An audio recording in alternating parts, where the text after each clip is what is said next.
Hello, everyone. I'm Paul Anderson, also known as Dr. T-Lud. I've been involved in pyrolysis and biochar making for over 20 years, starting very, very small numbers. I'm a retired university professor of geography. It had nothing to do with pyrolysis. So I'm looking at the time. I have a 20-minute presentation, and our time limit. I'll be going fairly quickly.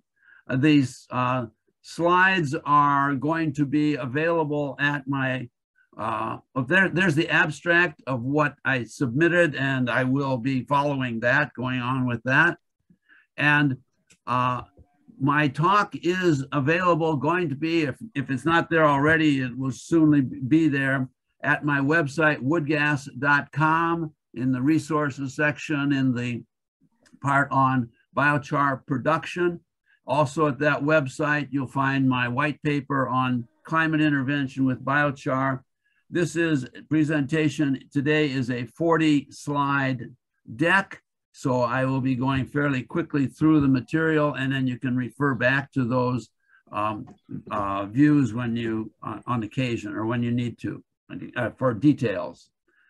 I'd like to start off with this depicting that there are numerous profit centers for pyrolytic char making.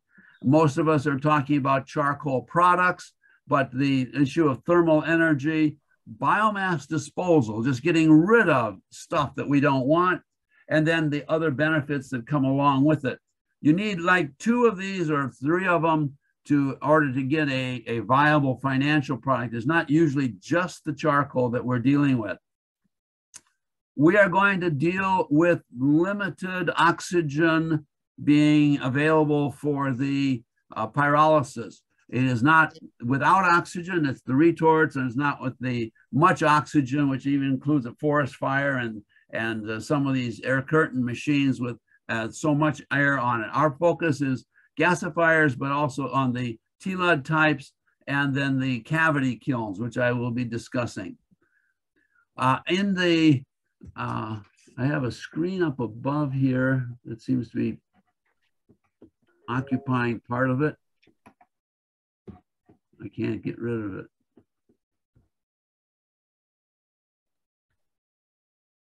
Oh, didn't do that right. Okay. The sizes of these devices, I've categorized them by 7 orders of magnitude, from grams up until tons, from laboratories, and that we are not going to, I will mention them all, but I will not be spending much time on them. We're focused on the midi and the medium types, and a little bit on the small. The biomass inputs in terms of gram of material biomass per hour, and the yields expectations of it. You get less yield when you are dealing with the larger units, and less yield percentage, but of course they're so much larger that they are producing tons, whereas the other ones are only producing grams and kilograms. The estimated costs associated with these systems, the cook stoves, you're down to $30 or $60, things like that. Some of it you can do it yourself and make them.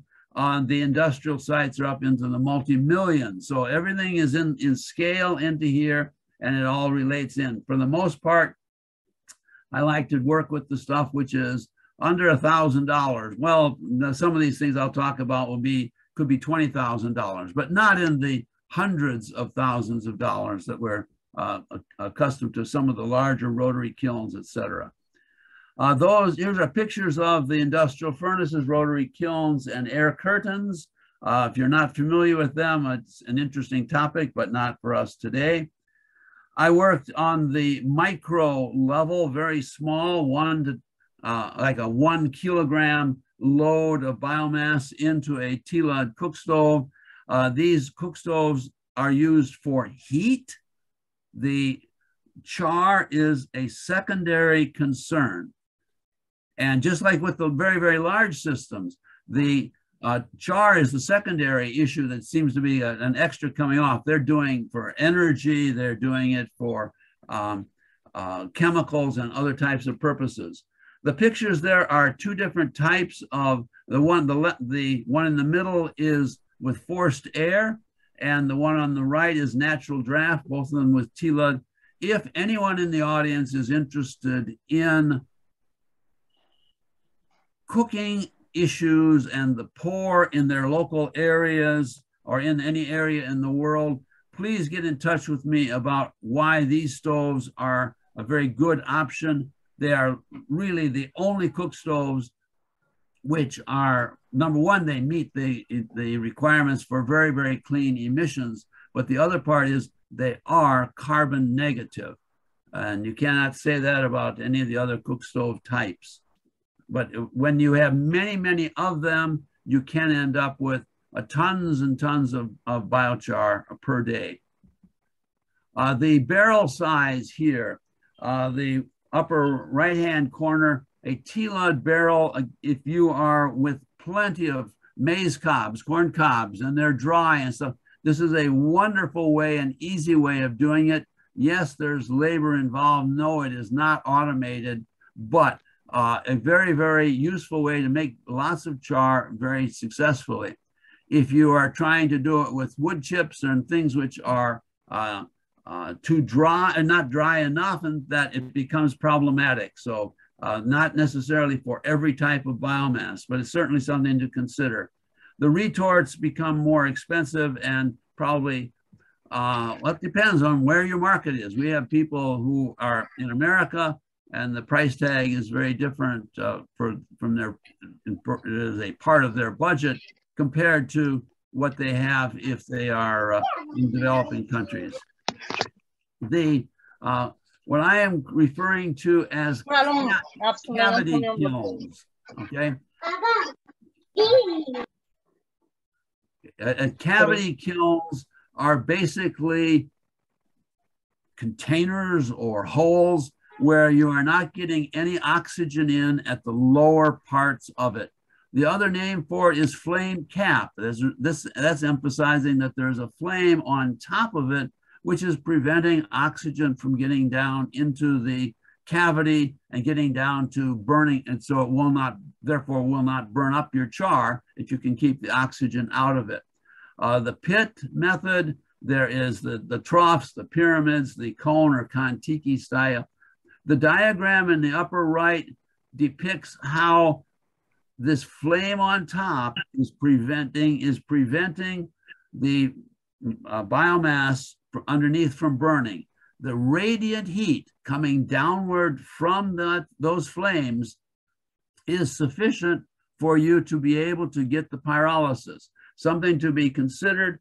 The problem with this unit is that occasionally it needs to be stirred up, and if the unit is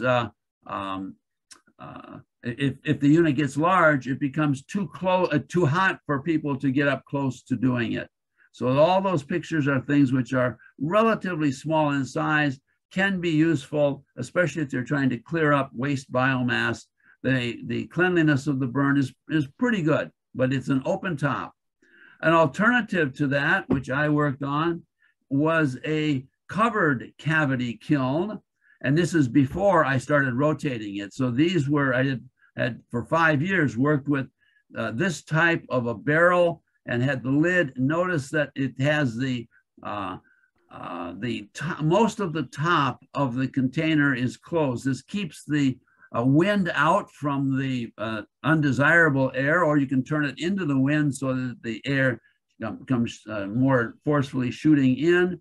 It gives more time for the combustion to take place. You're getting, I think, a cleaner burn with it.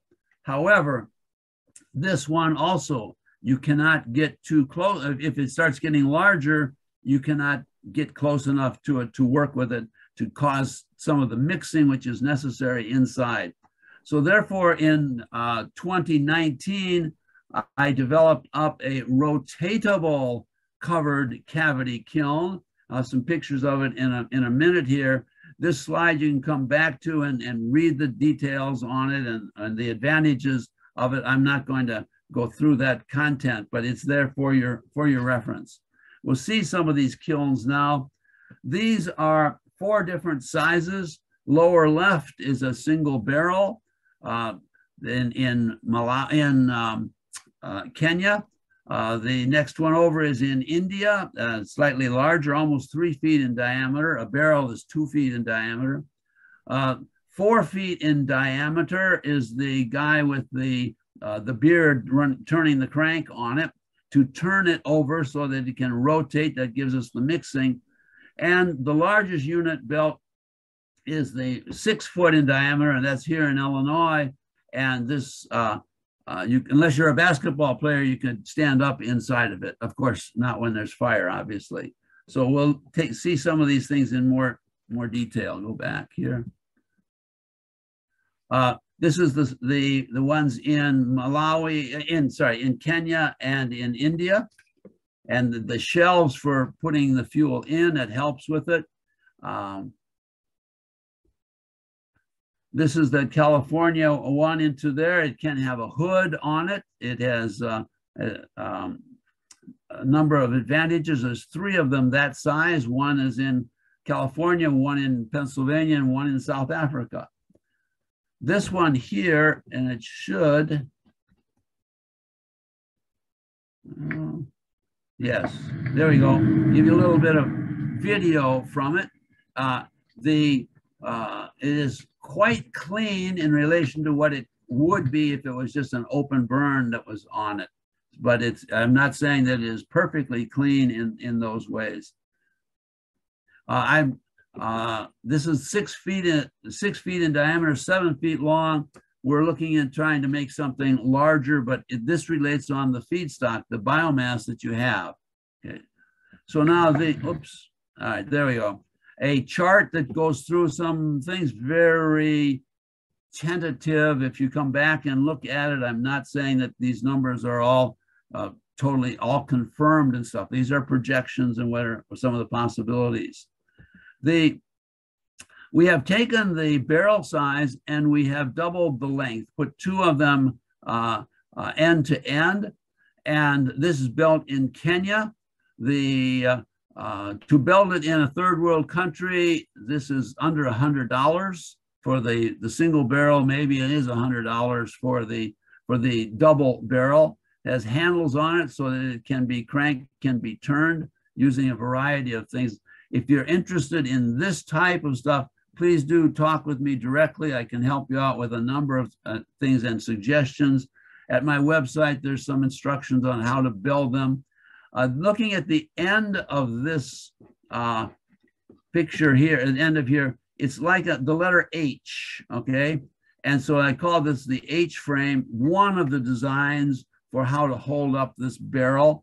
Notice that the wheels are rims, but no rubber tires on them because the heat would not, the tires wouldn't last with the heat that comes around.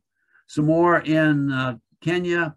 And notice there's a shelf that we put underneath it captures the char when we dump it out. One of the advantages of being rotatable is that for emptying it, you simply rotate it, it comes down, we shovel it across into a barrel and we can weigh it.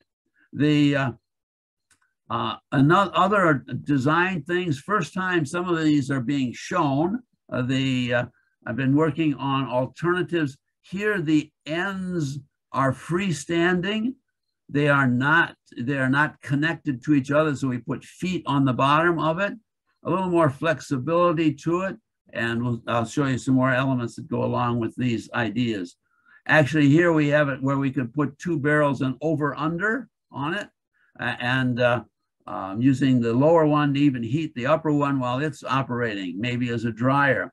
In the lower right-hand side is a 2-barrel length one, and started using it where I've saved the metal for the lid and to enclose it, not during operation, but for cool down, for making the char. There's a few things, again, not for details at this time, but it's being done and worked on.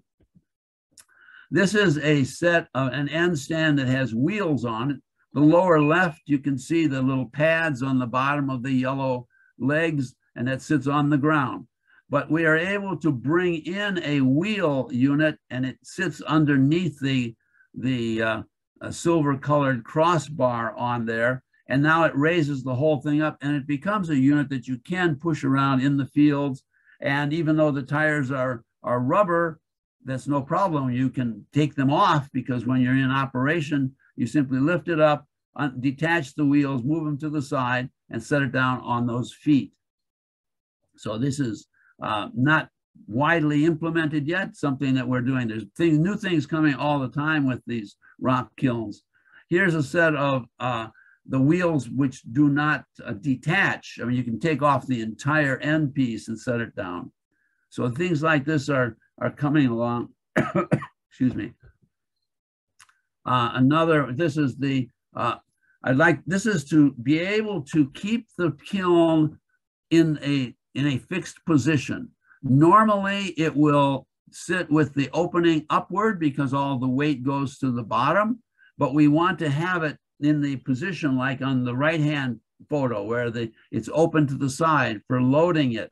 And in that case, we have this metal pin, it's just a bolt, that goes through the two pieces of metal pipe, which are indicated with the arrows there. So you rotate the kiln, insert the bolt, and it will hold it in the desired position. Little things that help make the operations easier. Yes. May I interfere? Yes. Yes. Yes. In all the participants, if anyone having any questions, you can stop and ask Mr. Paul Anderson. So that would be great. If when you got a doubt, ask to stop and clear the doubt. Okay. I don't want to abuse my time. I need to get through it. So do you want to take some questions, or I take it later? Yeah, okay. Okay, all right. So we do weighing of our char, and we actually weigh it after it comes out without it putting any water on it. So we are able to get the true weight of the biochar, as opposed to saying, oh, we put in so much water and then we have to test for what the moisture content is. A system that we've got set up that works with that. Very important to have the weights if you're going to try to claim your biochar as for carbon credits. When we do the weighing, and we have different ways of recording it, these are a sample of some of the things we write down, and it goes into our system, which is called CIRCS Char Track. And it's, again, if you're interested in the details of that, that's another whole separate topic, but you can reach me. My email address will be given at the end of the discussion. So all of this that I'm showing you is being done in Kenya.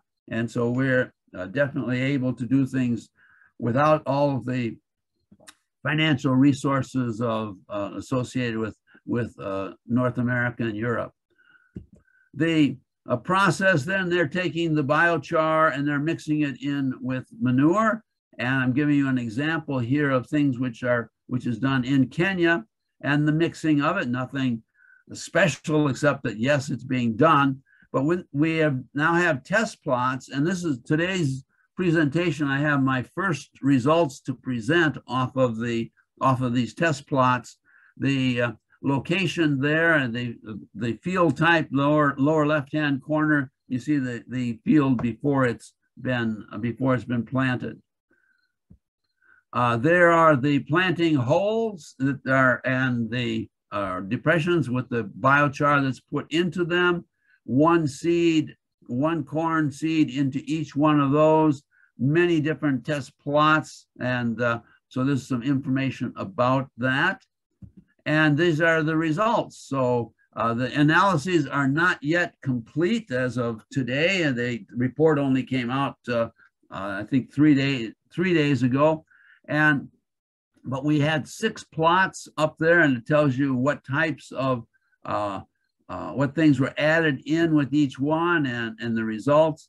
By far, the best results were plot number 1, biochar mixed with cow manure, with animal manure, and plot number 5, which is biochar with urine. They exceed also the results off of just biochar only, and certainly better than the results that are using synthetic fertilizer or the control plot number 6 at the far end. So there'll be more of this coming out as we go along. We get these results up, and they'll be at one of the websites. This is a chart that comes from the my white paper on climate intervention with biochar. My summary of how are we going to get to the gigatons of biochar, of carbon dioxide removal that we need, and how much of this can be done and can be accomplished using using biochar as opposed to direct air capture or enhanced rock weathering and some of the other methods which are around. These are projections. I'm looking at the rock kilns are appropriate for perhaps 40 to 60% of the above removal. Rock kilns of different sizes. They're not the super giant industrial ones, but they're very versatile for being small and in that mid-range into there. There's a big job out there for us. Claiming carbon credits, too much to read through, but I want to point out that we are dealing with carbon dioxide removal credits. This is different from emission reduction credits. And if you have 1 ton of biochar, which you can produce with some number of kilns, maybe it's 3 kilns, maybe it's 30 kilns, but if you can get 1 ton of biochar, that's worth about 2.5 tons of carbon dioxide removal, which should be worth at least $250. And that is, and you get to keep the biochar. That is separate from the physical value of the physical biochar, which has its own value and can be marketed as a soil amendment. So you add some of these things in together, and you're able to subsidize your operations, the cost of your equipment, and also the labor issues. Labor is an extremely important factor, and we're working on things to try to have more automation. At the same time, we're trying to, in many cases, we want to have many people with employment. But there's a big difference between $5 per day for a worker in Kenya and $25 or $40 per hour for a worker in American forests and different places and stuff like that.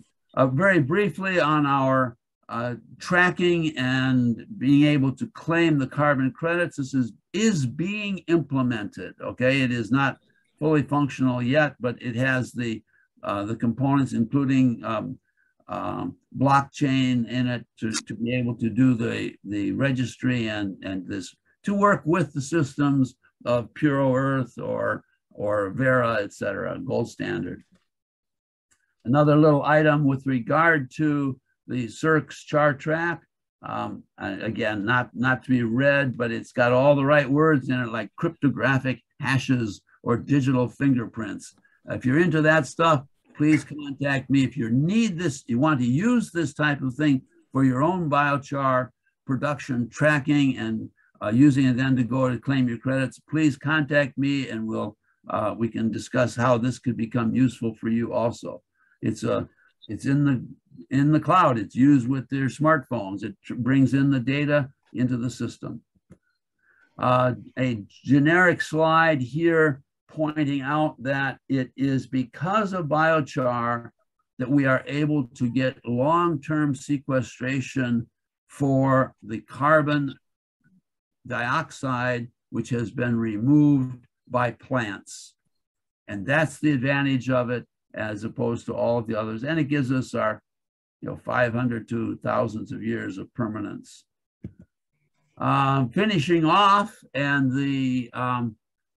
again, there is the website and mentioning that the white paper. And here's the last slide is my contact information, psanders@ilstu.edu. I have a couple of different websites on it, but the main one that you're looking at is woodgas.com. Now I'm happy to take any questions, and I let Javier control the timing on it.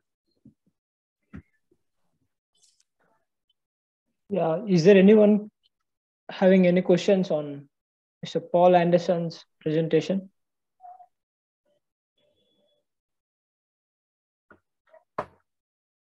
So now we can move with